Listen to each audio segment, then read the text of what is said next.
Well, hello everyone. Welcome to another live stream on the History Valley podcast. And tonight I'm joined by Dr. Frank Hughes.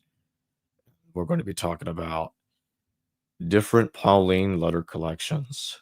He's going to be presenting on the historicity of the Apostle Paul and his letters. So, Frank, thank you for joining me. You're welcome. Good to be here. I'm going to go ahead and put the presentation up so we can begin. All right. Okay. Well, if we can go on to the next slide, the main thing that we all presuppose when you talk about the letters of Paul, you presuppose that there was a Paul. When you talk about the letters of Cicero, you presuppose there was a Cicero. When you talk about the letters of Plato, either real or alleged, you presuppose that Plato did exist. So the foundational presupposition of the scholarly study, which is the historical study of the letters of Paul, has been and still actually is that Paul existed. And so the Apostle Paul, as most scholars believe, was a real historical person who became a follower of Jesus and who referred to himself as an apostolos, namely someone who was sent out to do evangelism and to create and nurture Christian communities. And in the New Testament, an apostolos was a traveling evangelist, church planter, and as Paul did it, a church corrector. When they needed to be fixed, Paul had to write the Corinthians letters and fix them. And he wasn't always very successful at that. Let's go on. I may have showed this slide before, but my presupposition is that as a Paul scholar, I have to distinguish between primary sources and secondary sources. And a primary source is written directly by the person who has something to do with the event being studied. And a secondary source is written by somebody other than the person that we're studying, or someone other than an eyewitness. There are also tertiary sources. But let's go on. In connection with Paul and Acts, which is a perennial and well-documented problem in Pauline studies, you have to decide how much you believe from the book of Acts. Presumably, you have no problem whatsoever with what is said about Paul in Paul's own letters. And where Paul's letters are not in agreement with what is said about Paul in Acts, following John Knox in his famous book, Chapters in a Life of Paul from 1950, we give priority to the primary source, namely Paul's own letters, when it talks about what Paul did and what Paul said. And so not everyone agrees with this, I admit. Well, let's go on. There, of course, has been that classic problem in Pauline studies about what exactly did the writer of Acts know about Paul. And so there are significant differences between Paul as presented in Acts and Paul as presented in his letters. And it suggests to many that the writer of Acts was actually not a companion of Paul. And of course, the Gospels were anonymous originally. And so Acts Volume 1, the Gospel according to Luke, was anonymous. And so Acts was anonymous. And therefore, we don't know who wrote Acts. And therefore, if you don't know who wrote it, it's hard to treat it as a primary source for the life of Paul, rather than a secondary source.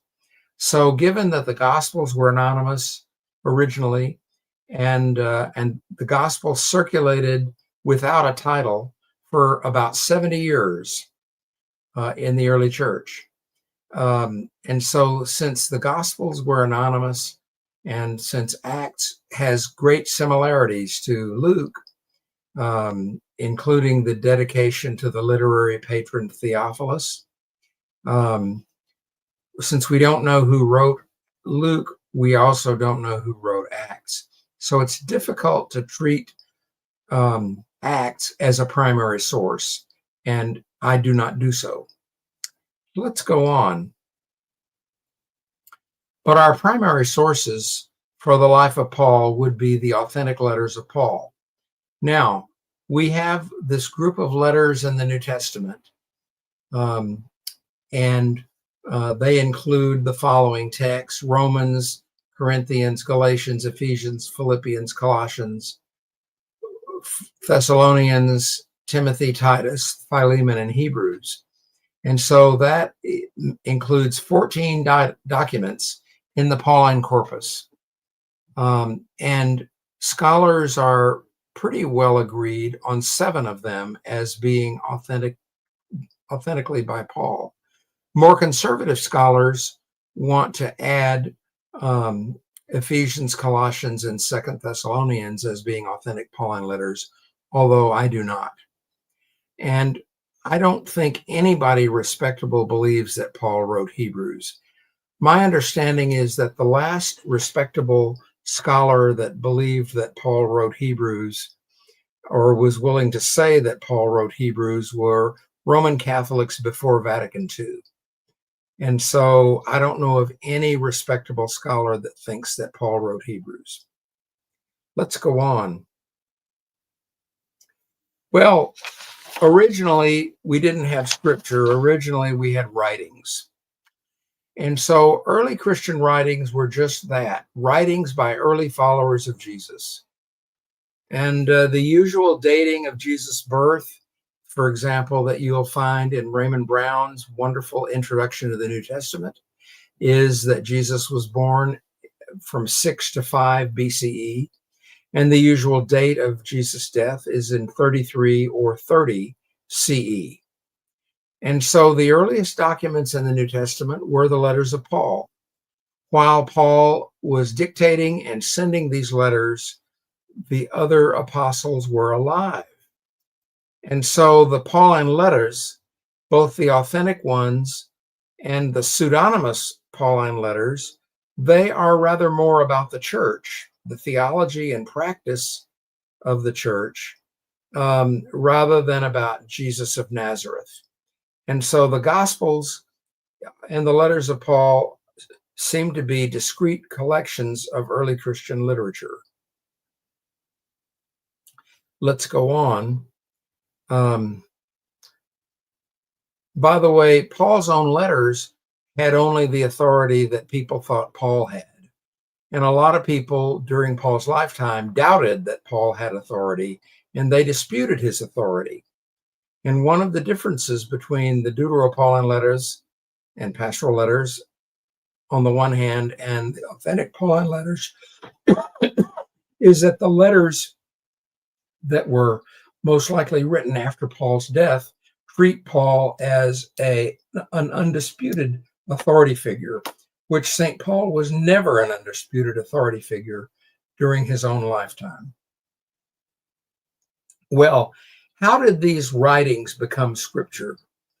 Well, after Jesus' death, and since the second coming described in detail in 1 Thessalonians 4:13 to 5:3, plus Mark 13 and the parallels in Matthew 24 and Luke 21, the second coming kept on not coming. And when the deaths of the apostles made it impossible to consult them to verify orally what Jesus said and did, the very great likelihood is that there was a need for written documents to inform Christian congregations and subsequent generations of Christians about what Jesus said and did. And therefore, they began to lose the idea that Jesus was going to come back between 2 weeks and 2 years. And so during Paul's lifetime, the likelihood is that there was oral tradition of what Jesus said and what Jesus did that was circulating in some Pauline churches. And quite a bit of this oral tradition seems to have made its way into the Gospels and into the Acts of the Apostles. But this oral tradition about Jesus, what Jesus said and what Jesus did, seems to have been unknown to Paul and is not found in Paul's letters. Let's go on. And so, how did Scripture become a canon? Well, Paul's letters did not start out being understood by anybody as Scripture, meaning holy or inspired. And for centuries, the only canon of the Bible, or the only Scripture that the early Christians had, was the Hebrew Bible, or what they call the Old Testament. Paul, as well as other early Christian writers, quoted and alluded extensively from the writings of the Old Testament, which Paul knew in the Greek translation known as the Septuagint, which was made by Jewish scholars in the 3rd and 2nd centuries BCE. And Paul quoted from what Christians have called the Old Testament in all but 2 of his letters, 1 Thessalonians and the letter to Philemon. 1 Thessalonians is Paul's earliest letter, and Philemon is a letter that only has 25 verses. Let's go on. And so, how did Scripture become a canon? Well, after Paul's death, and apparently after the death of most, if not all, of the other apostles, the Gospels were written and extensively edited, which is to say rewritten. Matthew and Luke are rewrites of Mark. The Gospels were originally anonymous. They circulated for some 70 years without the traditional titles.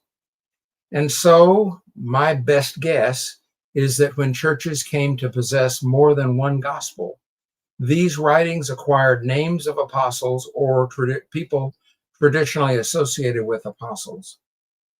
Irenaeus, who became bishop in Lyon after the great martyrdoms in 177, wrote a 5-volume work against heresies, in which he said there were 4 gospels that he recognized, because there were the 4 winds, right? And 4 points on a compass, I believe. So he sort of made this allegorical thing about there being 4 gospels. Let's go on.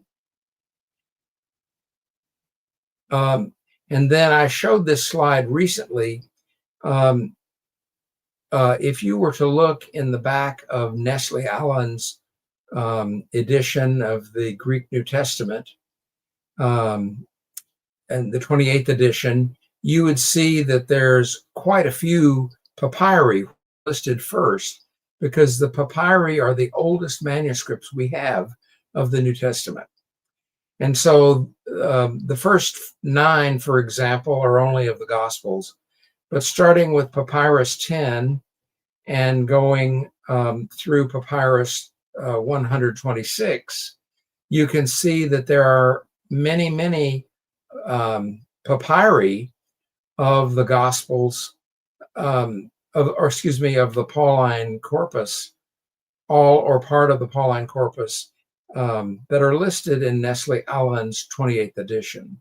And by the way, 14, if my count is 14 of these papyri, are listed as being from the year 200 or are listed from the 3rd century.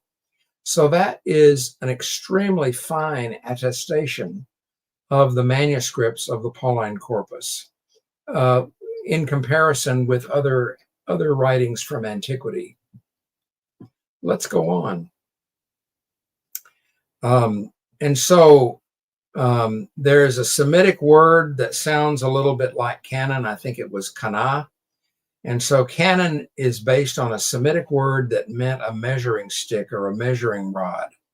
And a canon of Scripture is understood to be a closed collection of writings that are understood to be inspired.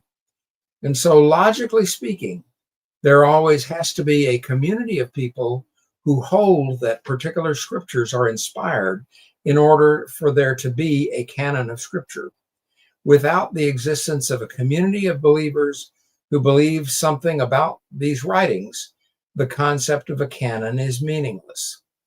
And so the Christian canon of Scripture seems to have developed over centuries. So let's go on.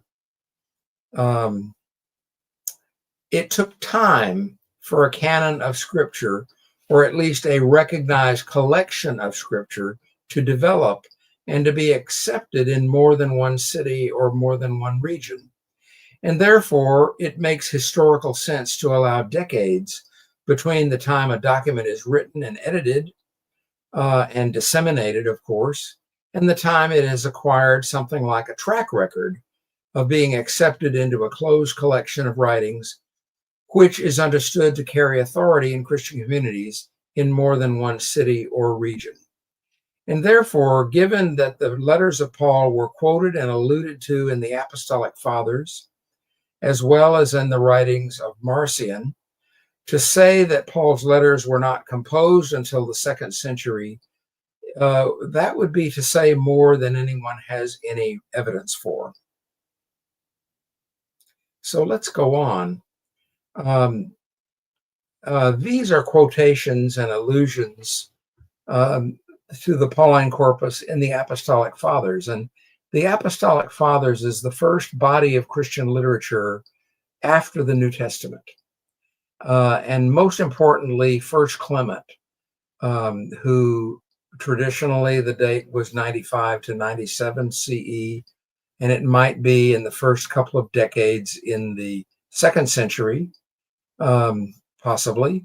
But it's clear that it quotes 1 Corinthians, it's clear that it quotes Hebrews, and it certainly seems to quote Romans. The Epistle of Barnabas, also in the Apostolic Fathers, quotes Romans and Ephesians and Hebrews. Ignatius of Antioch sees himself as an imitator of Paul, and an imitator of Paul in his martyrdom. He wants to be a martyr, and he quotes Pauline letters, as I show. The Epistle of Polycarp to the Philippians quotes Pauline letters. The first quote or the first allusion to 2 Thessalonians is not until the Epistle of Polycarp to the Philippians in about the year 130 or so. And then the Shepherd of Hermas, which is a very long document, quotes these letters that I indicate. And then 2 Clement, which was not written by Clement of Rome, but the second letter of Clement was quoting Hebrews. So in any event, there are certainly 2nd century Christian writers which were quoting the letters of Paul, but their quotations do not constitute a canon. Let's go on. And so in responding to this marvelous new book, the Apostolos, the Greek English Reader's Edition, edited by Mark Bilby, assisted by Jack Bull and Marcus Vincent, they have produced a remarkable edition, namely the Apostolos Reader's Edition, Greek English, that was just published this year. And there has been a critical reconstruction of the Greek text by Marcus Vincent, Mark Bilby, Jack Bull, and Lance Lotharp. And Marcus Vincent, whom we know from History Valley, of course, was a professor at King's College London, and he supervised the dissertation of Jack Bull. And so this reconstruction of what remains of the Greek text of the New Testament in Marcion is from Marcion's Antitheses. There were really 3 writings. There are the Antitheses, there is the Evangelion, and his Apostolos, or Apostolicon. Very notably, Marcion did not include either Hebrews or the pastorals, 1st and 2nd Timothy or Titus, in the 10-letter Apostolos or Apostolicon. And what they have recovered of the Apostolos is far from a complete text of the 10 letters that Marcion includes. Let's go on.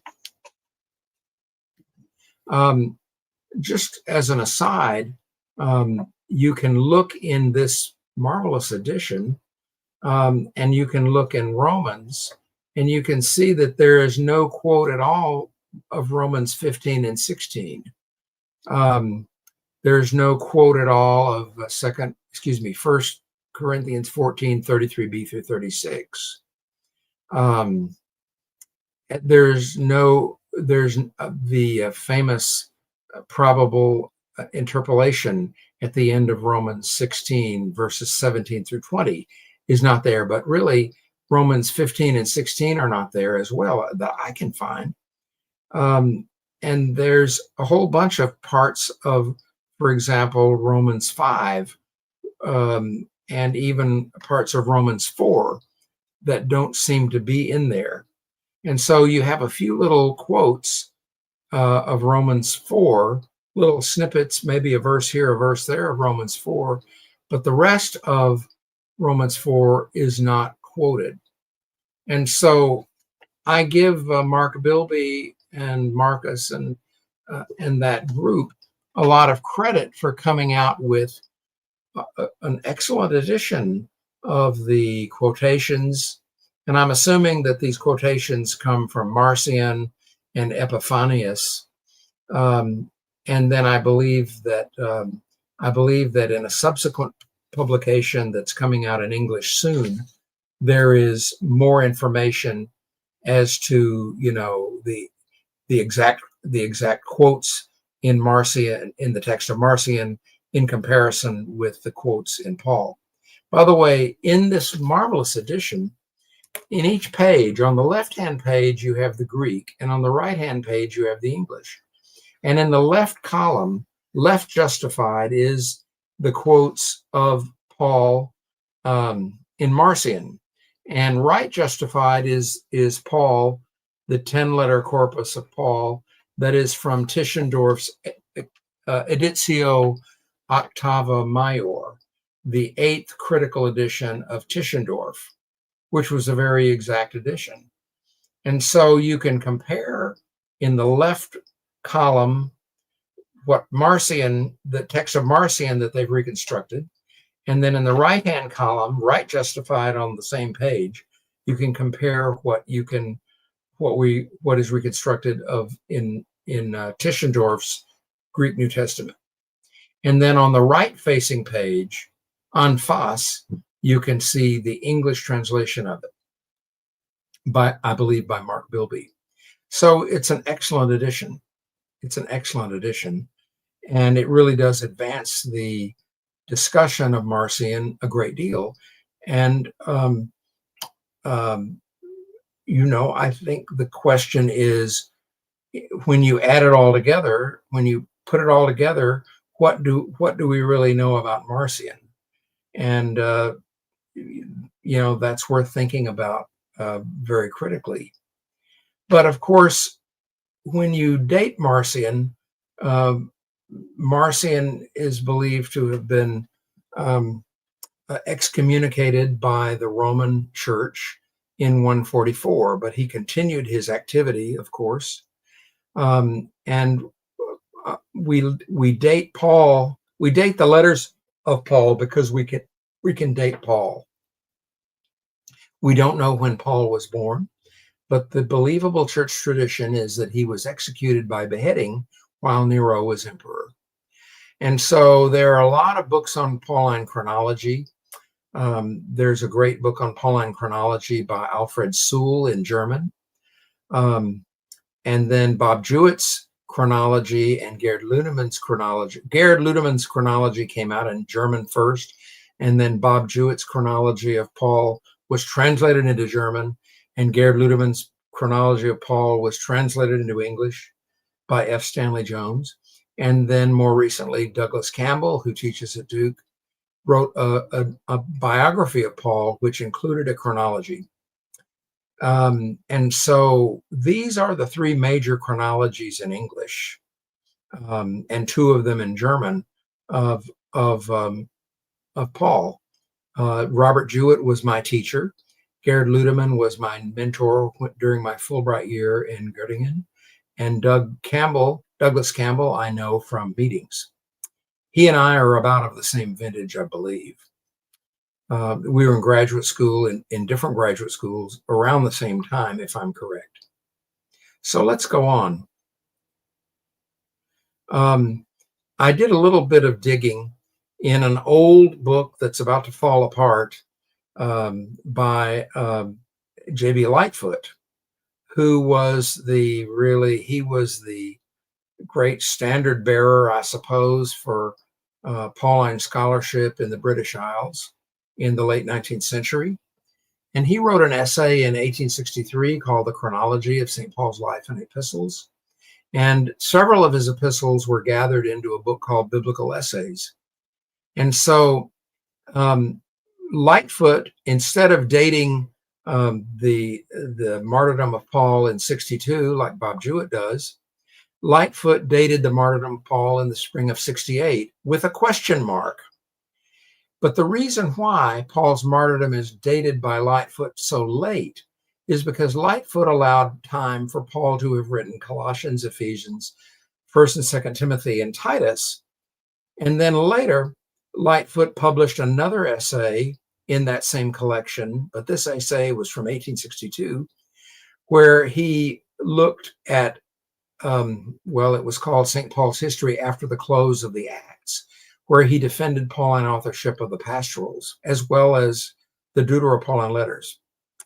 And so when you include those other letters, Colossians, Ephesians, 2nd Thessalonians, and the pastorals, then first of all, you need another Roman imprisonment, I believe, and you really need to date Paul's martyrdom later.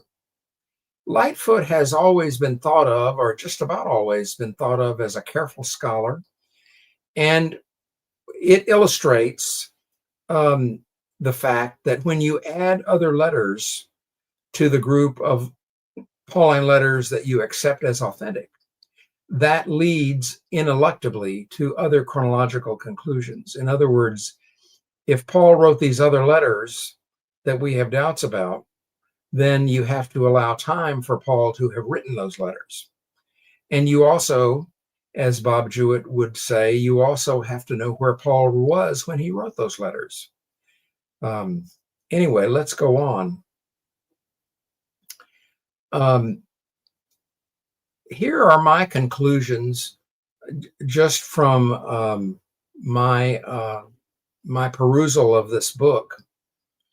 And what I think that this marvelous edition of the Apostolos does tell us, or what I think it tells me. First of all, it reminds us all that every attempt to recover a 2nd century text of Paul's letters always involve great difficulties. You know, the earliest manuscript of Paul is the end of the 2nd century, namely P46, as well as some other papyri. But when we're trying to recover the text of Paul from Marcion, actually we don't have the text of Marcion, but we have quotations from it from Tertullian, as well as others, I think Epiphanius too. And Tertullian and Epiphanius were doing so as an attempt to refute Marcion's theology. So Tertullian and Epiphanius were not in the least sympathetic to Marcion.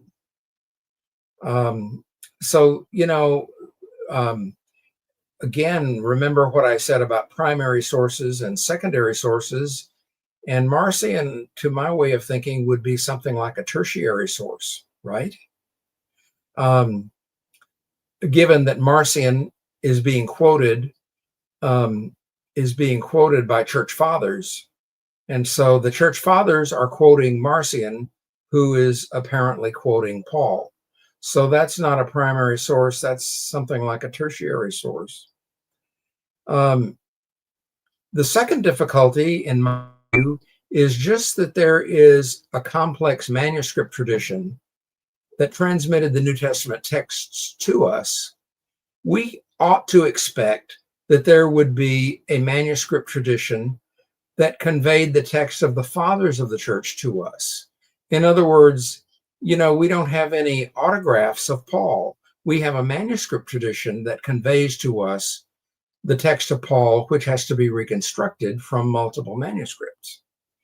And so when you are dealing with quotes of Marcion, who is quoting Paul, none of these bearers of tradition namely namely Tertullian and Epiphanius, none of them can be considered disinterested bystanders, as they dealt with a heretic like Marcion. Of course, the people who gave to us the manuscripts of the New Testament were not disinterested bystanders either, and the fathers of the church are not disinterested bystanders as well.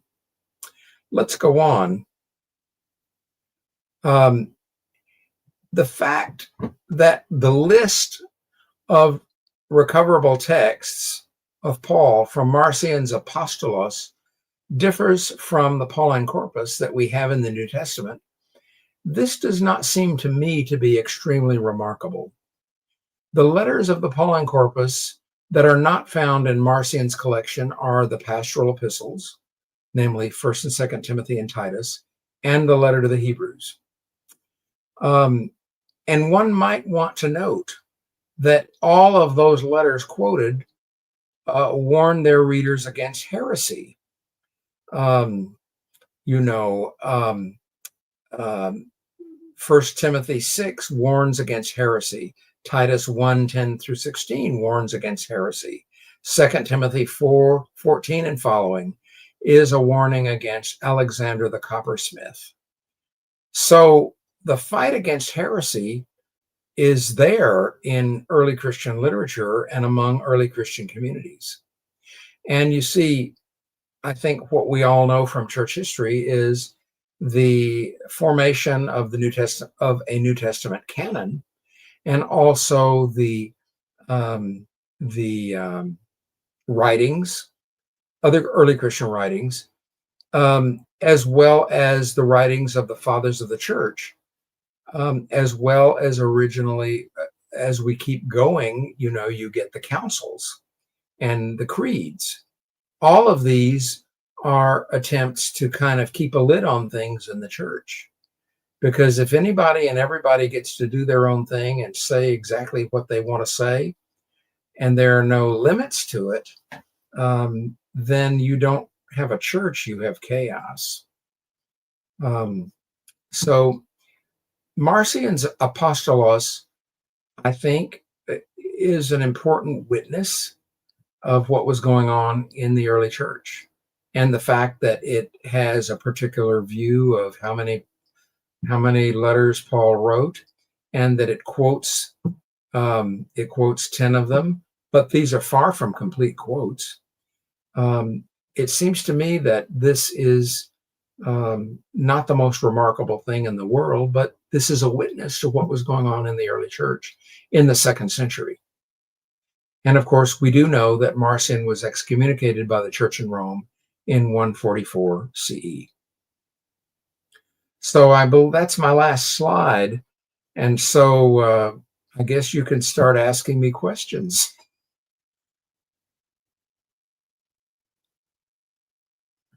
No, maybe there is another slide. Maybe there is one firm conclusion that all sorts of things were happening in and to early Christian communities in the 2nd century CE. That's not too remarkable. We always knew this. Many textual critics of the New Testament, and I wish that Stephen Carlson would weigh in on this, but many text critics of the New Testament would agree that a large number of variant readings in the New Testament came into the manuscript tradition in the 2nd century. That was the impression that I got when I took Ernie Saunders' course in about 1980, 80 or 81. And he came out of retirement for the second time to teach his course on New Testament text criticism to graduate students. And he had been a student of the very noted text critic Kenneth W. Clark at Duke.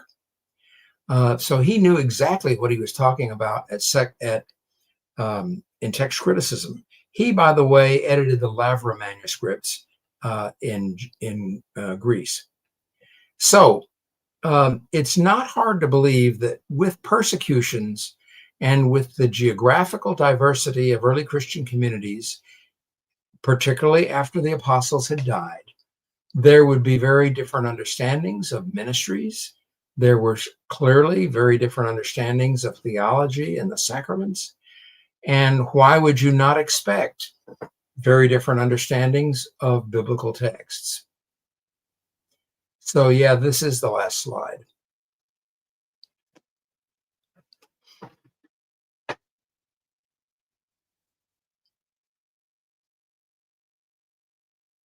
Solar Knight, thank you for your super chat. Only the very powerful and wealthy Roman elite could reproduce books with the sophistication of an amanuensis distributed Bible. Motive? Well, early Christian communities did raise money, and Paul, interestingly enough, didn't take money from the Corinthian church, but he did take money during his imprisonment in Philippi. But he somehow, one of the things that gets him in trouble in Corinth is that he wouldn't take money from the Corinthian church because he did not want to have a patron and become a client. But obviously there were some financial resources in the early church, and were amanuenses paid? Well, maybe it was a fellow Christian, for example. And so somebody who could take down Paul's thoughts and write them on a papyrus, and then send this letter in its original to the church in Corinth, or the original to the church in Rome. And was the amanuensis paid by Paul? We don't have any information about that. Was Phoebe, who probably carried the letter to the Romans to Roman congregations and orally delivered the letter to the Romans to those Roman congregations, was she paid? Well, she was a diakonos, a minister of the church at Cenchrea, according to Romans 16:1 and 2. So we don't really know much about the financial arrangements of early Christian congregations. We would like to know more about that. Of course, if you look at Peter Lampa's book, his book in English is entitled From Paul to Valentinus. He traces the sociological, historical, and literary evidence of early Christian congregations in Rome and where they were located in Rome. And he comes to some good understandings of their socioeconomic status of these different congregations in different parts of the city of Rome. For example, poor congregations would be located in a neighborhood where there were no bakeries. Bakeries were a sign that the neighborhood was a little bit more upstanding. And so all of that information about Christians in Rome in the first 2 or 3 centuries, sociological and historical and archaeological, has been collected in Peter Lampa's fine book, From Paul to Valentinus. And that book has been very well received in our guild.